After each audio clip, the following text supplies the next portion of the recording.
Hey everyone! Before we dive into today's mind-blowing story, I need you to pay close attention, because what I'm about to reveal will change everything you thought you knew about space exploration. And trust me, you'll want to stick around until the end, because the twist in this race is absolutely insane. 54 years. That's how long it's been since humans last set foot on the moon. December 1972. Apollo 17.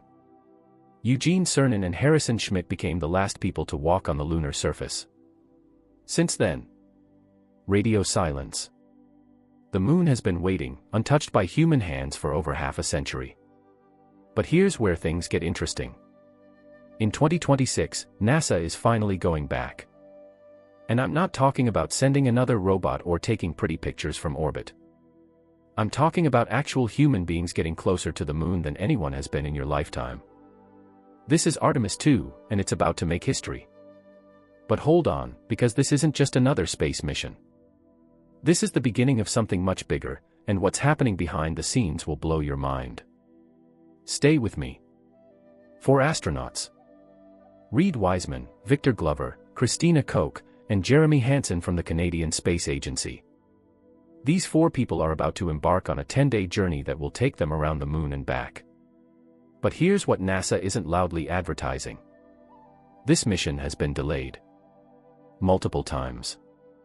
Originally scheduled for 2023, then pushed to 2024, then 2025, and now finally set for February 2026 at the earliest. Why? Technical problems with the Orion spacecraft.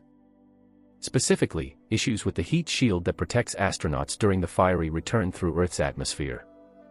During the unmanned Artemis I test flight in 2022, the heat shield experienced unexpected damage. Chunks of the protective material came off as temperatures reached over 5,000 degrees Fahrenheit. That's a serious problem when you've got human lives on board. NASA has spent over a year fixing this issue. They've analyzed every piece of data, run countless simulations, and modified their re-entry procedures. The question everyone's asking is, will it be enough? But before you think this is just about technical challenges, let me tell you what's really driving this mission. And this is where it gets absolutely crazy. China. That's the real story here. While NASA has been dealing with delays and budget cuts, China has been moving forward like a freight train. Their goal?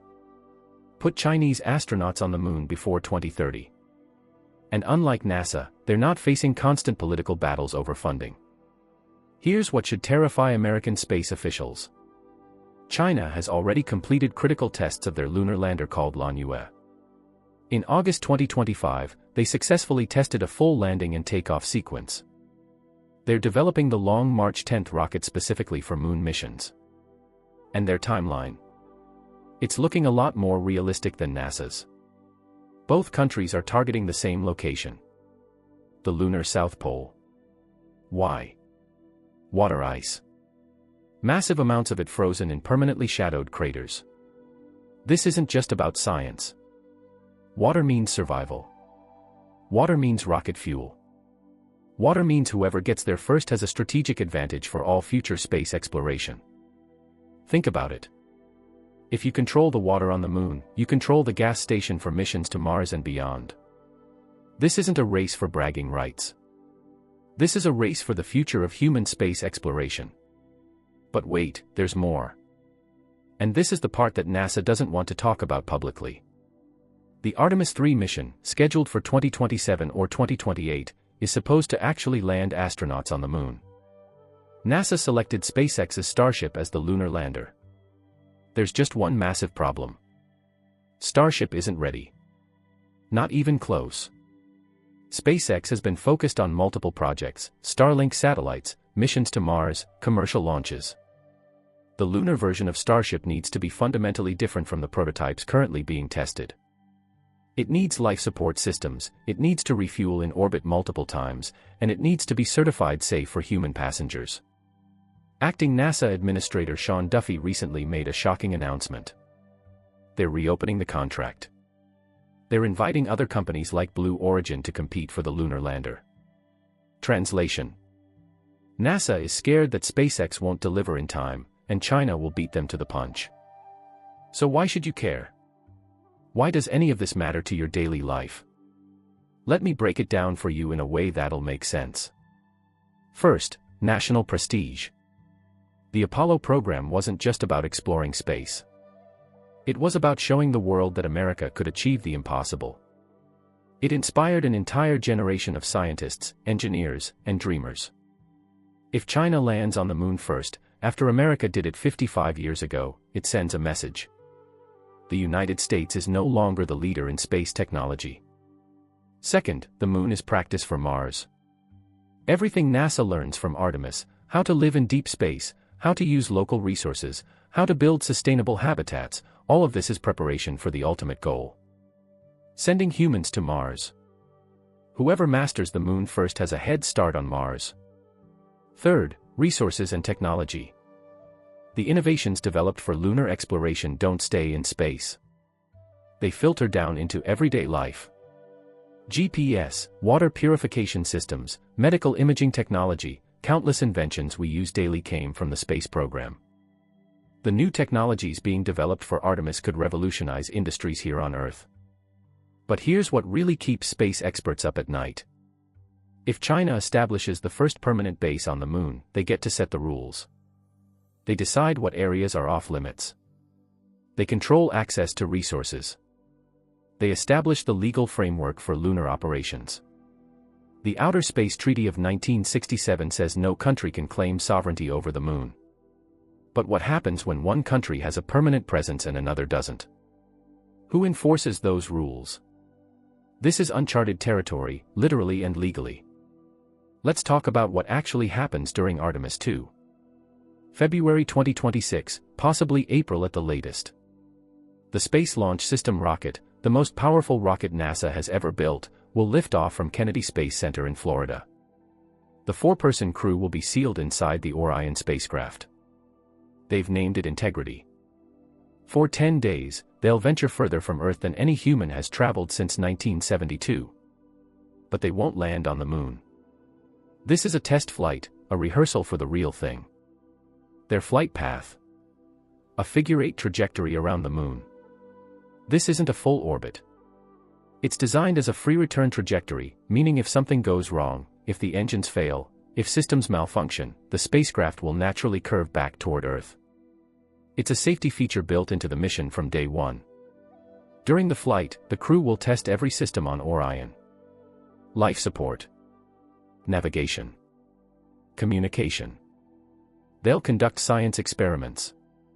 They'll study how deep space radiation affects the human body. This data is crucial because we haven't studied humans beyond low Earth orbit in over 50 years. And here's something historic. Christina Koch will be the first woman to fly near the moon. Victor Glover will be the first person of color. Jeremy Hansen will be the first non-American. This crew represents a new era of space exploration, one that's more diverse and international than the Apollo program ever was. But the pressure is immense. If this mission fails, if there's a catastrophic accident, it could set the entire Artemis program back by years. Maybe permanently. The political will to fund expensive space missions isn't infinite, especially when there are crises on Earth demanding attention and resources. Let's circle back to China, because this is where the story gets truly intense. While NASA deals with budget constraints, congressional hearings, and political battles over funding, China's space program operates differently. The Chinese government has made lunar exploration a national priority.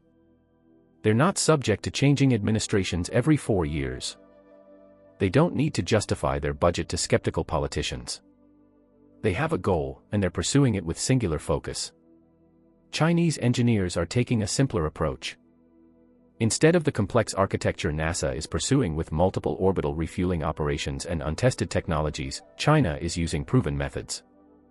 2 rocket launches. One for the crew capsule, one for the lander. Meet in lunar orbit. Land. Return. Simple. Sometimes simple wins. Sometimes the complex, ambitious approach that tries to do everything at once ends up doing nothing at all. Former NASA officials are speaking out. Jim Bridenstine, who led NASA during the first Trump administration, testified before Congress saying it's highly unlikely the United States will beat China to the lunar surface unless something changes dramatically. Think about the irony. America put 12 people on the moon between 1969 and 1972. We had the technology, the expertise, the experience. And now, 50 years later, we might lose the race to a country that's never sent a human beyond low Earth orbit. How did this happen? Budget cuts. Changing priorities. The Space Shuttle program. The International Space Station. These were important achievements, but they kept us close to Earth.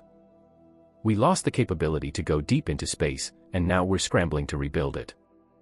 If Artemis 2 succeeds, if those 4 astronauts come home safely with all systems validated, then the real show begins. Artemis 3, currently scheduled for mid-2027 but likely to slip into 2028, will attempt the first lunar landing since Apollo. But as we've discussed, that mission is in jeopardy. The lunar lander situation is a mess. SpaceX's Starship is behind schedule. Blue Origin's Blue Moon lander is an alternative, but it's not as far along in development. And time is running out.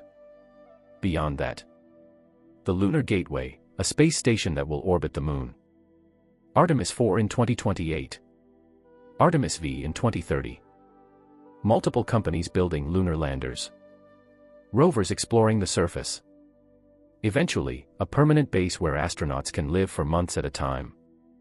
That's the plan, anyway. But plans change. Budgets get cut. Administrations shift priorities. The question isn't whether these missions are technically possible. The question is whether America has the political will and financial commitment to see them through. So here we are. 54 years after the last human left the moon, we're finally going back. Artemis 2 launches in February 2026. 4 astronauts. 10 days. A journey around our closest celestial neighbor and home again. But this isn't just another space mission. This is the opening move in a new space race. This time, the competitor isn't the Soviet Union, it's China. And this time, the stakes are even higher. Control of lunar resources. Leadership in space technology. The foundation for missions to Mars and beyond. Will NASA succeed? Will the heat shield hold? Will SpaceX deliver a working lunar lander? Will America beat China to the moon's surface? These are questions without clear answers. What we know for certain is this. Humanity is returning to the moon. Whether it's an American flag or a Chinese flag that gets planted first, we're entering a new era of space exploration. An era where the moon isn't just a destination for brief visits, but a place where humans will live and work. The countdown has begun.